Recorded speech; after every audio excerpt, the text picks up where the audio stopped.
I'm going to show you for any type of application how you're going to be able to sign up any user, where we're going to be able to set it up so that the user can not only log into your application, but also sign up for your application. So therefore, by the end of this video, you're going to fundamentally know how to do this in a secure way where when the user signs up, they get their associated data, everything works perfectly, and you're able to start providing value to your end user. So therefore, let's jump in. Welcome back, y'all. This is episode 6 of our long going series here. Episode 6 is here, so make sure to leave hype right off the bat. We are covering the backend finally. I know y'all were waiting for this. Sign up is first. We first need to get users on our platform. And as you can already tell with this video, I'm wearing the llama sweater, so you already know it's goated. If you don't know or you're new to this channel, anytime the llama sweater comes out, it's an instant goated video because of the fact that we are integrating the backend to our application now. You're going to learn fundamental skills when it comes to software development. Basically, I'm going to make you a full stack engineer. So by the end of this video, you're not only going to have localhost 3000, where you're going to be able to test the front end, but also localhost 4000, where you're going to be able to test the back end. It's going to be dope. Let's jump it. All right, y'all, let's do sign up. I'm actually pretty excited for this. I'm really ready to get my back end going here. So we're going to go to sign up here. We got 3 fundamental things we need to happen. First thing is we're going to make our Firebase project, Firebase. Second thing is going to be understanding user data. How do we initiate user data? And what is user data? And finally, how do we test? How do we make sure this stuff works? First things first, Firebase. Boom. So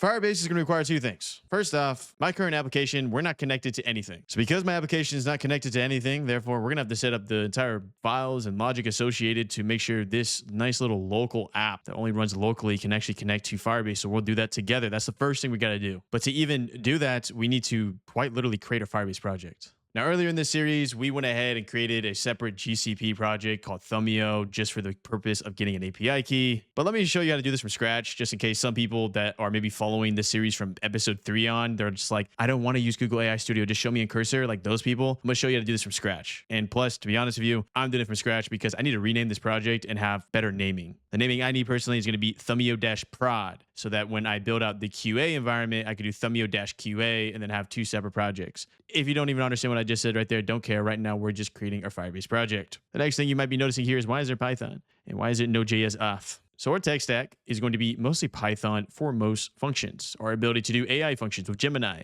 our ability to monetize our platform, our ability for X, Y, Z for our platform. But there is one function that performs better when it comes to authentication, the ability to sign up a user to your platform, and that is Node.js. I could make this extremely confusing right now by getting very nerdy on you, but all you really need to understand is that the reason Node.js is here for auth and we don't use Python is because Python is not that good at doing authentication type of workflows where data is being stored in a fast way. An example of this is Node.js is going to be better at something we call cold starts, where there's latency involved with actually firing up the function. It's almost like starting a campfire, I guess, when you're using your Tinder. And not the dating app. Tinder like the Tinder, you know what I mean? Like the little campfire. If you ever want to go to a good place to camp, go to Big Sur. Very, very nice, Northern California. But beyond that, Node.js is going to be how we set up authentication. We're going to use a Gen 2 Google Cloud function. Absolutely beautiful. The only reason I want to bring this up, because I don't want to confuse you guys too much, is that it's 2nd generation. Obviously, what does that mean, Corbin? There was a 1st generation. They don't usually do this big of updates that often. Well, you need to understand another version of this, especially if some of y'all have ran a website before, would be like Google Universal Analytics and then GA4. If you've been following to this series up to this point, then you have been learning a lot of developer terminology. So what I'm about to say right now will make a lot of sense. If you haven't been following this series up to this point and you're about to hear what I'm about to say right now, you're going to be like, this guy talks too devy. Watch the other episodes and you'll understand. GA4 and Google Universal Analytics. So Google University Analytics GA4, Google University, not university, Universal Analytics was the older way in the older architecture. Google would do data like, like how many visitors on your website. This was the old way. GA4 was the new way. So they had to essentially, they didn't even want to go the extra step here of making it so legacy users could still access GA4. What you had to do is you had to create a whole separate project or just a whole separate integration where they put into their dev forms like, hey, if you're still on Google UA, that's what they used to call it, we're deprecating you. And it's not going to work on this specific date. I believe it was 2023. It might have been 2024. There was just some date where basically all Google UA code just went cooked. But they gave you like 2 years to fully transition to GA4. The reason I bring this up is because 2nd gen is pretty new at least in the development space. Like I think it's a couple years old. But what I'm trying to tell you is that by the time they come out with 3rd gen and you've genuinely taken the time to build out this application, don't even worry about it. Like you're going to be able to upgrade very easily. You'll by then be way more experienced. So knowing that, all I want you to think about is that Node.js is just the better person for the job, right? Let's say Python's amazing at cooking everything in the bakery, but Node.js just makes killer pizza. Let's make some good pizza. Enough yapping.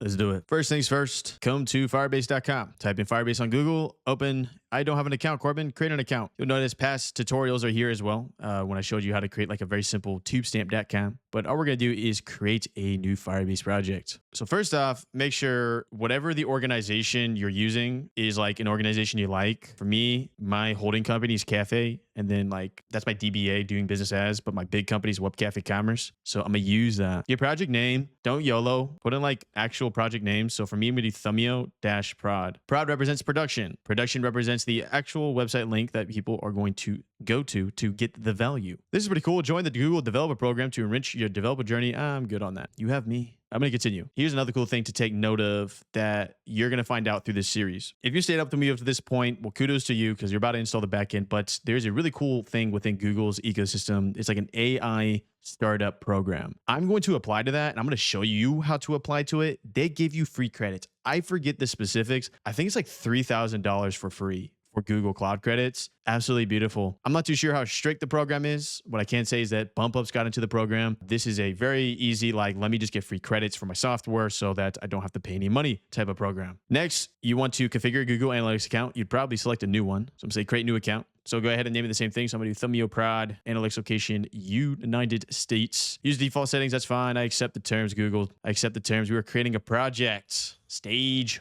1. Let it cook. Let it build. I love it.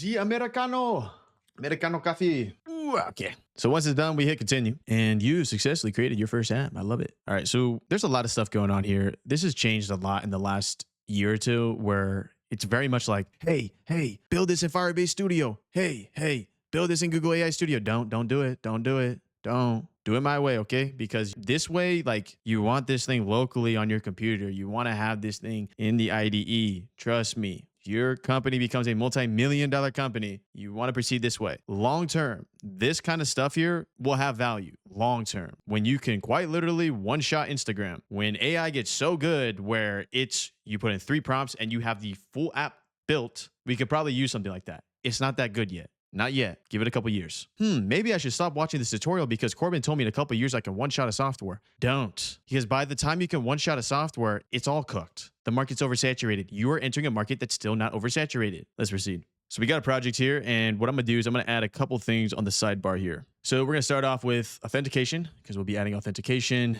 The other one we'll be adding in today's tutorial is going to be a Firestore database. These go hand in hand because the authentication is going to allow us to set the parameters of what we allow the users to log in as. And then the Firestore database is going to allow us to store the relevant users' data. But before we can even dive into that, we need to connect our local app to this project. So first, come over to project settings.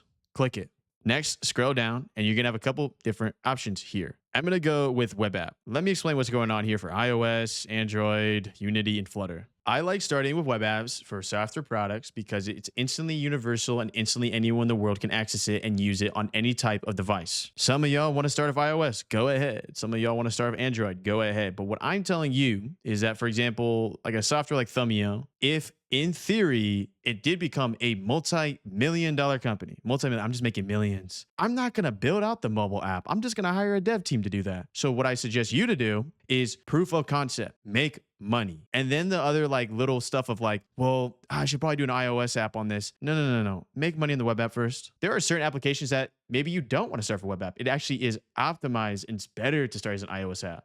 This is true. For example, if I was going to create Snapchat, that want to be a web app, that would 100% start as an iOS app. But it just depends on what you're creating. And for Thumbio, especially for YouTubers and designers, we all typically use our desktop. So web app. So we're going to register app. You already know the name, Thumbio-prod. It's going to ask me if I want to set up Firebase hosting. To be honest with you, click that. Let's make our lives easy here. And we're going to say register app. Now, one thing I want to point out for the register app part is you might be like, Corbin, I don't want my consumer-facing product to say Thumbio-prod. It needs to say like Thumbio.com or xyzapp.com. Don't worry, that's all internal-facing. Thumbio-prod is just for you to see and you to know. Like, this is not like a consumer facing thing. Once you register the app though, you're now going to get your Firebase SDK. These are extremely high risk variables. Extremely, Corbin? Yes. Like, don't share them with any one type of variables unless they're obviously on your developer team, but these are extremely high risk. So obviously in this tutorial, I'm not going to show them, but you're going to see how to add them to your project because obviously each one has like its own little variable name. So we'll see how we add that. What I want you to do right now is obviously copy that and save that somewhere. Understand we'll be using that pretty soon here. The next thing we need to do is install the Firebase CLI. This is going to allow us so that we can communicate within our terminal in our nice little cursor here. It can like talk to each other. What's another example of this? GitHub, right? So if you've been here up to this point, you obviously are using GitHub. That's how we're communicating in the cloud. We need to communicate with Firebase too. They want to say how they want to add us to our contact list. Okay. They want to put us on our phone. Like Firebase wants to call me tonight. It wants to be like, yo, you got to keep building your app. I'm like, my bad. That would be a cool little mini SaaS. Someone make a mini SaaS where it's like GitHub or Firebase or maybe just the SaaS itself is like, yo, you left.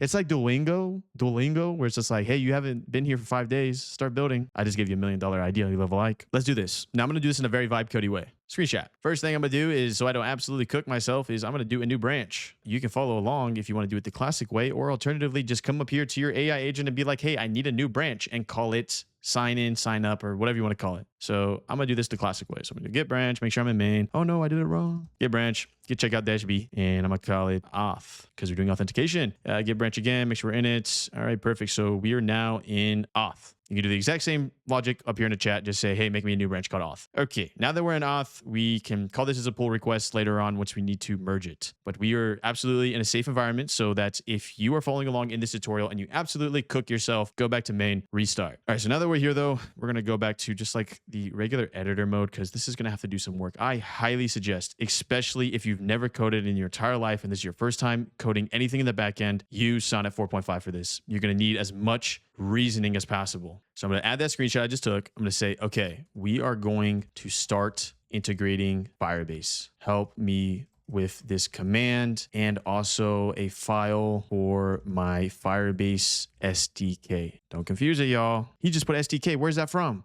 Remember, it's right here. It's all those little variables, all the little craziness. You're going to want the ability for this to be in agent mode, and I am going to hit enter. So I expect a couple things to occur here. First thing that's going to occur here is that within our env local, which I might have to rename longer term in this series, and you'll see like an env local and env prod. But in that env file, it's going to first be like, hey, we need some variables. It's also going to create another file here that's completely dedicated to Firebase and connecting those variables. And then on top of that, it's going to do that command you see right behind me, where it's installing Firebase tools, which we're going to be able to use to set up all the relevant coolness of Firebase. An example of this in the past is when you installed Git, or maybe you didn't install Git and GitHub was installed by the AI agent. So make sure to say thank you to your AI agent, because if they take over the world, it's going to be like, I remember I used to code for you. You gave me no thank yous. So there we go. Once you do that, and if you're wondering what file I'm in my env local, what you'll notice is that it is requesting the relevant high risk variables as we saw earlier in the SDK in that little Firebase project setup. So what you want to do is simply go to your Firebase SDK, click this, click that, paste over, paste over, paste over. That's it. Because then when the env is going to reference these is in these new Firebase files we just created. So if you look over here, you can see the firebase.json, firebase.circ, or circ.firebase. They got the craziness. These are Firebase files. I mean, it's kind of cool, right? Because they actually made it like a Firebase icon as well. These are important. So here's what I'm going to do. First off, I'm going to zoom out a little. This is a little bit crazy. Zoom out, please. Please zoom out. We are good here. I'm going to go ahead and say keep on. And what I highly suggest you to do, especially if you're just straight vibing right now, is I would suggest you to change this chat to ask and ask some questions. I know up to this point, some of you are like, I'm following along. I did what Corbin said, but what about X? Corbin said all this stuff, but he didn't talk about why. Ask there. Just get in the chat and then you'll be able to get the answers you're looking for. In reality, if it's like extremely confusing, then school community, third link below. Let's see where we put all of this though. That rhymed on accident. All right. So it looks like it went into the services and put the Firebase config here. Nice. And this is what I was referencing. So those high risk variables are going to be read through the env. Remember, we do this so that when you launch to production or you have a live website link and someone tries to hack you because they're just being mean,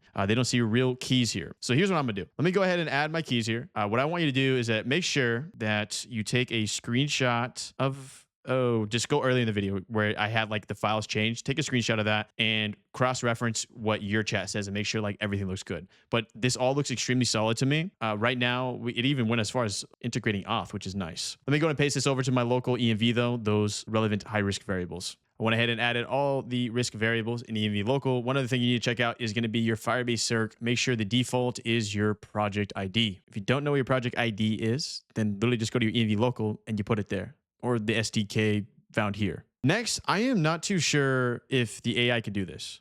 I actually think it might be able to do this, but just because I wanted to show you how to do this manually, which might help you so that the AI doesn't freak out, we're going to do what's being suggested here. So we're going to deploy to hosting right now. And in order to do that, we need to actually log in to our relevant Firebase account on our IDE / just connect it basically. What's occurring here is what occurred when you created your GitHub profile and you made the SSH key so that anytime you do a git commit to GitHub, you don't have to go through an annoying process. It knows you own it. This is what's happening here. It's showing you that you own the project within Firebase. One fundamentally very important thing for you to know is this isn't going to be as simple as setting up that SSH key, in the sense of once you set up your SSH key, you're kind of good for life in a way where you don't have to keep resetting it or logging in, logging out. Firebase, probably for security reasons, they make it so that every single time you start a fresh day, you're going to do the commands you're about to see. It's going to be like Firebase log out, Firebase log in. This is going to be part of the workflow. So much so that I want you to literally write this on a sticky note. You could either use a pen or just type it into a sticky note in a Google Doc, whatever you're taking your notes on for this series. Firebase log out, Firebase log in, fundamentally extremely important. Let's do it. All right, we got a new terminal window here. If you don't know how to open up terminal, top right, click this. All right, we're going to do this. Firebase log out. Just always start with that. Okay, log out. And then Firebase log in. So what's going to happen here is that first off, it's going to ask if I want to enable Gemini and Firebase features. No, thank you. It's also going to ask, allow Firebase to collect CLI and emulator suite. Yes. Then it's going to open up another window. Next, choose the email that is associated with your Firebase project. If you don't know what it is, go back to Firebase and see what email you signed in and signed up with. After that, when you get prompted here, you're going to have to say allow. You should be prompted at the end here with Firebase CLI login successful. Amazing. Now, once you do that, if you have multiple projects, you're going to have to make sure you're using the correct one. So there's a command here called like Firebase projects list. I always forget if there's an S or not. So let me see, like there is an S. Next, we got to make sure it's using the correct project. So if you have multiple projects, you need to do this next line. Firebase use, and then whatever your project ID is. So mine is Thumbio Prod. I'm going to hit enter here, and then it will confirm. As you can see here, now using project Thumbio Prod. Beautiful. Now, what I'm going to do here is very standard because of the fact that we got pretty far so far. We've installed Firebase. So I'm going to make a commit. So I'm going to do git add. As I say before, and I know I keep prefacing this, and some of you might be getting annoyed at this point, but you got to understand some people are really approaching this with no coding experience. If you get scared of these little commits, just use the chat. Do the exact same thing. Git add, git commit, -m, and then instead of naming this craziness, I'm just going to be like Firebase installed, so I can always roll back to this point. We just made a new checkpoint. We've quite literally made the checkpoint where we've successfully installed Firebase. It's actually a pretty big deal. Git push origin, and then auth is the branch name. How do I know it's auth? Because look at the bottom left. It's called auth. Or how'd you even name it auth, Corbin? Look earlier in the tutorial. Check out -b. So it's auth. All right. Everything looks perfect. That was a nice first commit. Let's proceed. The next thing we'll proceed with is notice how it is requesting us to initialize our project and then deploying. So we're going to do Firebase init. And then all we're going to do is simply paste it here. Enter. This is where we're going to be able to get all that secret sauce. You might be saying, Corbin, what do you mean secret sauce? I mean, like anything you'd ever want to do with backend services. This is the nice little terminal thing that we just jump around in. So what do we want to do? Do we want to deploy functions? Do you want to deploy hosting or storage? What's the difference, Corbin? Honestly, go with this one. Don't go to app hosting. Go to this one right here. So you want to go with the one of the single word hosting. Now, to be honest with you, I don't even need to start hosting yet. So I'm going to skip this step. I don't need to do it yet. We're going to do it later on. To get out of a command like that, because it can be a little scary, you're going to hit Control-C and it's going to exit you out. When you see this error, this red, don't worry, you didn't break your app. Basically, it's just pissed off because it's like, I wanted to finish it. You're not finishing. So I'm going to go ahead and just say continue to console. Once we are back at console, this is where we want to start with authentication. This is going to be the first thing we set up today. We're also going to be probably initializing the functions as well, now that I think about it, because of the fact that it's going to be an on create, which will make more sense as we get going here. So the other one we want to add here is going to be functions. Functions are the money. I think it's das Geld in Deutsch. The functions are going to be allow us to create this, and then authentication is going to allow us to set parameters for this. So get started. And there we go. You just unlocked a new thing in your brain. You're like, whoa. Is it really that simple, Corbin? It is. So we have the ability to do native providers like email, phone, anonymous. Anonymous is a little weird. We did that at tubestamp.com when you don't really have a login. In reality, what you'll probably use is going to be email and password. And you'll probably also use Google, just off rip, out of the box. If you make platforms that maybe are more native to other types of platforms, you probably want to opt for that. But in reality, email and password and Google, it covers most ground. Can you add more? like GitHub, Facebook, Twitter. Yeah. But is your platform like, hey, this is for real estate agents? I don't think a real estate agent, or most probably don't have a GitHub profile. And if you do, then you're amazing. For now, we're going to set up Google and email and password today. So to do that, let's make sure we have the correct settings. So we're going to email and password here. We want to enable it. And then you want to make it so that this is a passwordless sign in. Enable this. And the reason we do this, y'all, is if you don't, and you create a software where the user is going to be able to put in their email and password. I know this sounds extremely confusing right now. Just follow along. Don't worry. So if I come over here and you log in, what you'll notice is a lot of platforms now just do email and then send the magic link. Platforms don't do this because they want to be fancy. Platforms do this to mitigate dead accounts. So if I didn't do this, it is extremely annoying setting up the infrastructure to handle fake passwords, people just creating dead accounts from email and password. Long story short, the reason we do this, where they have to have an email and have a link sent to them, is because that forces them to actually put in a real email. If we had an email and password here and had no way to gatekeep whether or not that was a real email, people would be able to create dead accounts, burn a bunch of your value, and then peace out. So we do passwordless sign in. Very important. The next sign in method that's important is going to be Google. So we're going to come to Google. We're going to hit enable public facing name for project. This you actually do want to name public facing. So I'm gonna do Thumbio because that's my product name. Choose a support email. And then from here, we're just gonna hit save. We'll add some other stuff there later on in this series. But for now, we've enabled Google and we've enabled email, password, and sign in. Nice. So now that we have Google and email, let's set up our Firestore. So I'm gonna come over to Firestore here and create database. What we wanna do is standard edition here. We're gonna hit next. Database ID will say defaults. Location, NAM5. And for me, I'm just going to start straight in production, creating our Firestore database. What we're gonna have to do in this series as well is that right there is actually fundamentally extremely important for security, but don't worry, we're gonna set it up together. And I'm gonna explain essentially how you set up security when it comes to database reads. Purpose of that is so people that try to hack you can't access certain data points because we make it so they can't with the Firestore rules. So we went ahead and initialized it. That is good. Let's jump over to our IDE or just cursor. I'm going to open up our nice little toggle panel here. Let me zoom out, y'all. And we're going to go down that workflow that we had earlier. Remember the Firebase login, log out. You already did it. Unless you went away, had some dinner, came back. Make sure you do it again so you are connected. And then we're going to do Firebase init. Firebase init. Here we go. Make sure you're on the right project as well. Remember Firebase use. And look at second one. Firestore configure security rules. Hit space. Then hit enter. Nice. How should we write the file? Firestore.rules.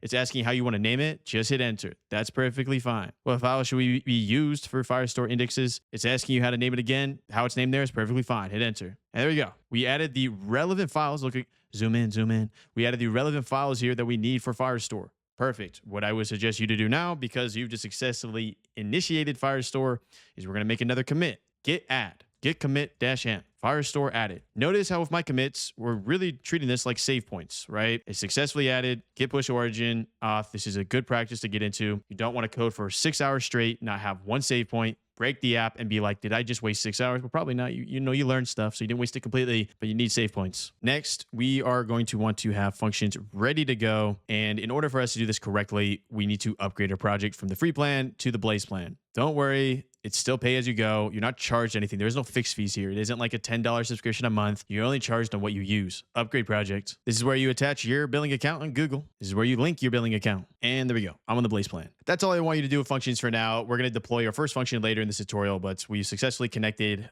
this to a Blaze plan so you don't run into dumb errors. Let's come back to our app and do next actionable steps. What I want to do next is let's finally install the functions folder that's going to be for our Node.js function that's going to allow us to create the onCreate, which is going to create the actual underlying user's account. So as you already know the process, all we do is Firebase init again, enter. You're going to get a bunch of different options here. Let me go ahead and do this for y'all. All this cool stuff. Where is the functions at? There we go. Functions. Configure a Cloud Functions directory and its files. Space. Enter. Function setup. I'm going to be honest with y'all. I think the AI agent could do this for you, but I'm manually doing this because this is fundamentally extremely important you do this correctly the first time. AI is good, but sometimes you need that developer experience to make sure it's going down the right little rabbit hole. So you have me to tell you what the right rabbit hole is. Go down the right rabbit hole. And when it prompts us what language to choose, obviously we're choosing TypeScript because we absolutely love TypeScript. So I'm going to hit space again, or actually enter. Seems like it wants to enter on that one. Do you want to use ESLint to catch probable bugs and enforce styles? I'm going to hit Y here.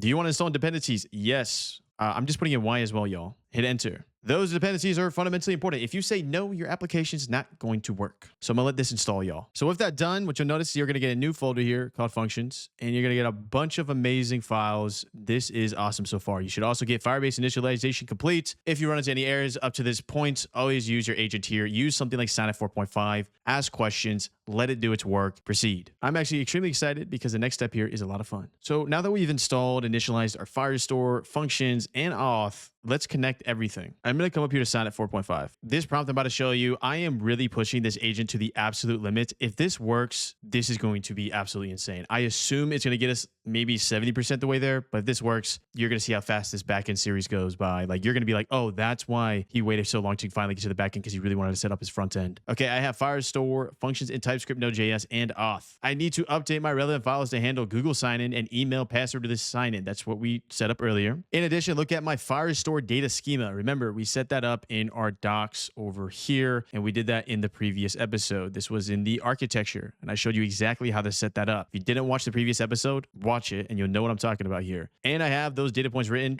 for a onCreate second gen function, identifying the type of function, also identifying we want to set the data points up on creation. Once you see this live demo, that's going to make extreme sense. I also set it up so we can run Firebase emulator in localhost 4000. That is our fake little backend, and have all things passed. For auth as well, we need auth context so that users that don't sign in, they don't have an account, they can't access the studio page. That's essentially what I'm saying here. Ask me questions and make plan if this works. If I one-shot authentication, this is just going to be bananas. So let's see. I'm actually extremely excited. I really want to see this one-shot this, because if this one-shots this, then if you followed me up to this point in this series, you're going to be like, oh, he wasn't joking. I'm not joking. Anyone can code. I'm not joking. All right, here we go. We got some questions. Initial user data on account creation. Which fields should be on create function? Minimal, all preferences, default schema, include a default solo sandbox studio automatically. We want this. We want this. Oh, and very important, I actually need to add one other thing here. And for the studio ID, it needs to behave like the UID from user. I'll explain this, don't worry. So each user gets a unique studio ID on creation. What am I doing here? And I actually really needed to explain this, because this is going to be very helpful for anyone that is coding something that is going to have the kind of features mine does. What I'm doing here is that right now on creation, out of the box, you don't have to worry about that initial data path that we talked about in the previous video, where it's like users UID, where we know to associate the data to that user because of their unique identifier. What I'm doing here, though, is I also need this unique identifier for the studio. This link right here. Right now, this is fixed text. Solo Sandbox is fixed text. I need this to be unique for every single individual. So if 100,000 people use my platform, all 100,000 people have a unique studio. There's multiple reasons for this. One of the reasons for this is that if I want to track data relevant to that studio, it's going to be easier. But the bigger reason is that when I integrate and create the Teams feature, the ability for a user to join another person's studio, I need that unique identifier. That is fundamentally important for me to have, so I know that user Y owns that studio, because user Y is the only one that has the ability to access that unique identifier. What does this mean for you? This means for you that if you have something similar where it's like, hey, I got my studio here, I need to invite my friend, and then my friend has access to all my projects, like a shared database in a way, you're going to need to do something similar here where it needs to be unique. So that'll make more sense to begin this series, but I am really glad that I caught myself when we did that now. All right, here we go. When unauthenticated users access, settings, upgrade, redirect to login, of course. I love that. Very standard. Auth UI implementation, custom components matching your design, keep current login page design. Oh, please do that. Do not mess with my other stuff. Thank you. Oh, oopsie, wrong URL. Let me go back up here, y'all, and grab this one right here. So what this means is that, let's say a user goes to the site and they're like, I know that in order to get to Thumbio settings, it's just thumbio.com/settings. They enter it into their browser. Bye-bye. You're not logged in. So we'll take them to the login page. Like, log in, bro. What are you trying to do? And then coming down here, email, link, sign in, destination. After user clicks, yes, definitely this. Definitely this. So this is going to be like user clicks. They have like from their email, they're going to go to their custom studio ID that we set together. Firebase emulator. You mentioned localhost 4000, but the default emulator UI is localhost 4000. Okay, buddy. I think you got a little confused here. So I'm going to just say use standard ports. Yeah, that's fine. you'll see what I mean. So you know how we load the front end in localhost 3000? Localhost 4000 is where we load this nice little like fake backend. But yes, the functions are loaded at a different port. Like for me to do like a local, this stuff is sounding very confusing. I know, don't worry, okay? But a local port for functions, it functionally basically does what localhost 3000 does, where it shows you the nice front end. We need a nice little port for the function. So 5001. All you need to understand is that, yes, use the standard ports based plan. So we are building the plan. Now, to be honest with y'all, I typically say when you have a plan like this built, go ahead and use a builder like Composer 1. But because this is such a fundamental breakthrough that if I one-shot this, this is going to be astounding, I'm going to up this to Sonnet 4.5. I'm going to go beast mode here because I want to see if this thing can actually one-shot authentication and database structuring and the relevant function associated with that. So we got a plan here. I'm going to hit build here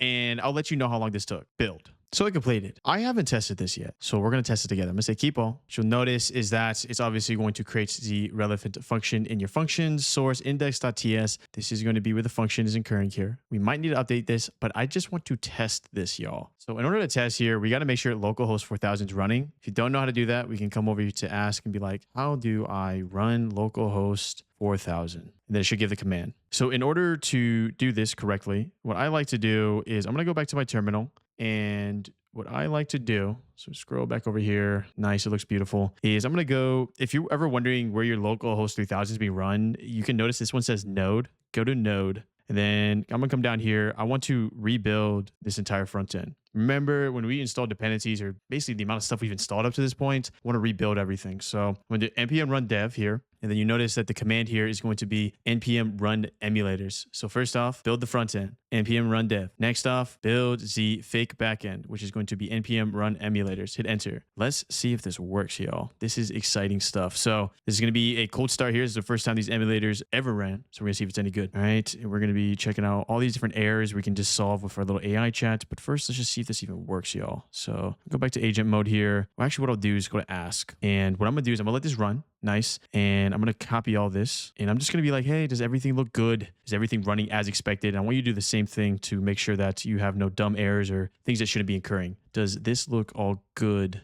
for when I run 4000? It'll know what I'm talking about. Paste. Let's see. I think as well that took around 8 minutes to maybe one shot the auth. All right, so it looks like there's a situation it wants to fix. So I'm going to do this. Agent, go ahead and fix. This might not even need a fix. It might be freaking out for no reason, but let's see what it does. That's what I assumed. I assumed it needed to install some type of npm dependency. So let's just go ahead and do that real quick. Here's what's nice. In the old days, I'd have to debug this back and forth AI, but for agent mode, look at this. It's just going back and forth and it's realizing it might have installed a version that isn't correct. So I went ahead and fixed it. What was occurring there was essentially wasn't using the right version of Firebase. Now, what it's going to do if you ever run into an error like that is it might freak out and be like, you know what? We're going to V1. We just need to roll back. No. Make it go to Gen 2. You need that. V2. You need to see that. Let's see if this works on a one shot. So what you want to do now is obviously what we did earlier when we set up the command, where we set up our emulator here of npm run emulators, have that running, and then also npm run dev, so you have your front end. So if I come over to localhost 4000, you can zoom up here, localhost 4000. If I go to overview,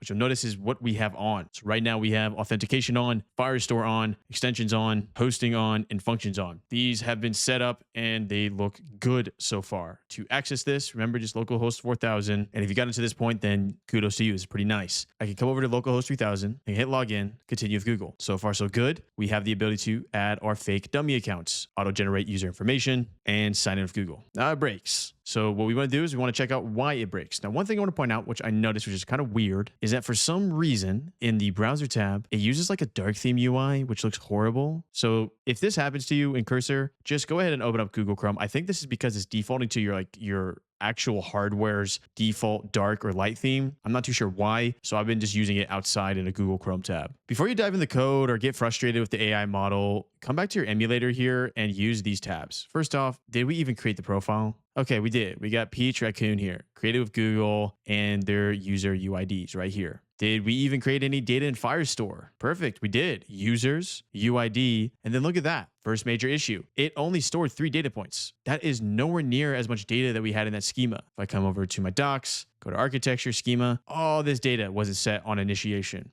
I don't blame it. I mean, I was trying to one-shot authentication, so maybe we'll like five-shot it. But for now, though, it did get the original path, though. Users, UID, and then all the relevant data. Functions, and so let's proceed. This is a lot of fun, y'all. So I'm going to screenshot this. I am going to do a couple things. So the first thing I'm going to do is tell it what happened when I signed in. Well, let me just give more context. Start a new chat here. I like to start fresh when we kind of do these kind of things. So let's do this. So here's what we're going to do. First off, I'm going to give the context of that screenshot we just took within the emulator here, just so it can see what it did up to this point, which was good. And I'm going to say this. Okay, we are trying to get Firebase auth working right now in localhost 3000, 4000. Give context. This is a local environment. We're not dealing with prod. Right now, it does make sure the data or the user and adds the data to the Firestore like we see here. But in the data in the Firestore, we need to set up the entire skeleton found here. And this was our original schema file we made in the previous episode. All this cheese, it needs to set it up. I like calling it a skeleton. Also, when I log in, you need to go to the studio and unique studio ID. For your login, it might just be /dashboard. You might keep it simple. Mine's a little bit more complex for my app, so that the user sees the unique studio ID studio. Any questions before plan? Enter. So we did one shot, but we did get pretty far, y'all. And we're going to be able to essentially move around and see if everything looks good pretty soon here when we try to navigate unlogged in and everything of that nature. All right, we got some questions here. What specific issues are you experiencing? Users are created, but Firestore data is incomplete, wrong. I would say that. Login works, but the redirect doesn't go to. I mean, that as well. So there we go. We're going to do C here. I also added another sentence here. Make sure that this studio ID is created with .doc. You wouldn't necessarily know this, but I know this from developing that .doc is going to create a unique identifier so that every single user, there's 100,000 users, they all have a different studio ID. And during the setup phase, just have a loading page. So obviously when we're pushing all this data, creating all this data, and the user just logged in, we're going to need a nice little loading page, which will probably reference an old one that I have anyways. Let's go ahead and keep answering these questions. Numerous Vi, when you say we need to set up the entire skeleton, do you mean the cloud function is missing some fields from the schema? The initial data values need adjustment? Basically, I think it had the entire skeleton. Let's see. Yeah, for the most part, I think this had the entire schema, but it just didn't even put into Firestore. So I'm going to say number 2, you have the data points, but you need to set default data points. So on creation, we see in Firestore, because I don't think it, yeah, billing, current subscription. I'll have to look through a little bit more of a razor, but right now let's just get it working. The studio redirect is the issue. Users can't be redirected to after login. The issue is this. They are getting redirected to studio, but missing the unique studio of theirs. Enter. This is the back and forth. My objective here simply is so we create the correct data structuring. So when the individual signs up, we have a nice little, what I like to call skeleton here. And then once we do that, I'll be able to then start really tying in all the relevant data points. For example, email, I will tie into the settings page to show the relevant email. For now though, let's just get this working so that user comes to the website, user signs in, user is brought to a studio that is unique to them. Once we get to that point, that should be a pretty good stopping point for this lesson, and then the further logic will be identified in a later lesson. So we got a plan here, and let me make sure it is good. Nice. It's going a little overkill here with this initialization route, but I'm going to keep it there because what I could do in theory is that any new user that signs up, I could have them go through a sign up flow, which is that kind of that little annoying form that shows up for the first time you sign up for a software, like, hey, who are you? How'd you find this platform? Anything else? And then you hit submit or you hit skip. So, well, I'm gonna keep it. We'll say build here and see what happens. I went ahead and got a response from the AI model here, but what I started to realize, y'all, as I was trying to get this to work simply with just the studio idea loaded into Firestore, is the way we need to approach this is a little bit simpler. Because if we try to front load that MD file, what was happening is I was realizing it was making a lot of stupid mistakes. And what I mean is that when we front loaded this docs architecture, Firestore MD, all of this information, to be honest with you, the code was not as good as it should have been. So what I did instead is we need to simply get this working at a foundational level. Therefore, I went into my functions and specifically my index.js, and all I wanted it to initiate was the email and the unique studio ID. So here's a couple pointers because you're going to run into errors in this phase. I ran into errors in this phase. So this is how you're going to approach this, okay? First thing you're going to do is just simplify this on user create function as much as possible. Only care about very specific data. So let me just show you it working right now, and then this will make a little bit more sense. So I come over to the platform here. Obviously, localhost 4000 is live. We're active. Log in, continue with Google, and all this information. Sign in with Google. So now we have the nice little initialization, loading your studio, and it should load in. There you go. Nice. If you look up here at the top left, you can see the unique IDs there. If I go to my database, I'm logged in, Google, Firestore. Hey, users, UID, studios, specific unique identifier for the studio where we'll store this relevant data here. Delete outfit, name, owner ID, selected color. Also, the other stuff that was created, the timestamp, the default studio ID, all this stuff, right? I just need to get this working. I need to get this connected. So originally, when I was approaching loading the entire MD file, like I told you, these models are not at the point now where it's that good, where it can actually do the entire backend infrastructure of your database on one shot. Not that big of a deal. Maybe by the time you watch this, you can do it in one shot. This MD file is still fundamentally extremely important that we created it, because I don't know about you, but I'm going to reference this file when I start connecting the other data points throughout my platform. So that's Nummer 1. Nummer 2. One thing you need to do is, what you'll notice right over here in the terminal is you'll notice that this is where we get our console logs, but for the fake backend. Look at this message right here, right? Function triggered, user email, generated studio ID. These were put into the index.ts here as these little loggers. In addition, if you want to see these in a different way, you go to logs here and you're able to see all the relevant logs here. Why is this important? Well, this is important because now when you're debugging and you're running into errors, why can't it run a function? You are going to tell your AI agent here, hey, add logs. And I want you to add as many logs, console logs, as possible so we can narrow down why errors are occurring. So this is twofold. Not only are you going to leverage the logs here or in localhost 4000 where I just showed you, but also leverage the logs found in the console here. These logs, leverage these logs, double logs, double. So you're not only going to do your console logs, you're also going to do the localhost 4000 logs, which is your backend. We're going to give the AI model as much context as possible, the front-end logs and the backend logs. So that just about does this lesson, as this is very, very long. I got to the point where we've successfully set up authentication in the sense of user signs in, they get their initial database here. If we come over to Firestore, nice little database. I'm going to add to this, obviously. And what I'll do in the next lesson here is by then I'll have all of it connected. And what I mean by that is that, for example, if I come over here and I'm like, hey, I need to also initialize the user's default preferences for branding or default preferences for Lead Lab. Such as, what's their default preference here? Is it going to just start at JPEG or is it going to start at like 39% quality? I'm going to connect these data points in that next lesson here. I'll probably show you an example 1 or 2 times of me doing this. But the idea and the thing you should do by the end of this lesson, so you can get ready for the next lesson, is have it so you slowly start adding data points to the on-created process here, on user create. What I want to do is, by the time I get to my next lesson here, is I'm going to have it so that when we create this doc, so we go users, UID. I have all these data points kind of filled in a little bit. And what you want to do as well is that sometimes you want to just put like placeholder data points. Some files or some data points can't actually be created unless it's something loaded into it. You can't necessarily do a null. I guess you could, but it's not a good practice. Long story short, reference that relevant schema, the schema that you created in the previous tutorial, and start connecting it up. You kind of see how it is now. You can visually see what I mean by when I said earlier in the video, users, global doc, UID, users, plural here is going to have all the users. All of them are going to just show up right here. And then their specific data associated here. This process is going to be a little bit of a learning curve. There is one other thing I want you to ensure you do to make sure you don't run into another dumb error. If you ever get any error in your console that is something along the lines of privacy, protected, can't access the data point, anything along this lines, that means that your Firestore rules are blocking you from seeing the data. So if I come over here, I scroll down, the Firestore rules here, click it. Basically, click this file right now. We're going to set this up perfectly in a later lesson, but I can almost guarantee you have it at the default right now, and therefore you're going to run into errors. What you need to do is reference Firestore rules and be like, hey, can you update this so my on-user create actually works? And you'll be good to go. So without further ado, make sure to leave a like. It's completely free. I'll see you in the next. Did Corbin just show me how to do authentication in a very, very cookie cutter way type of video? The Americano, Americano Coffee.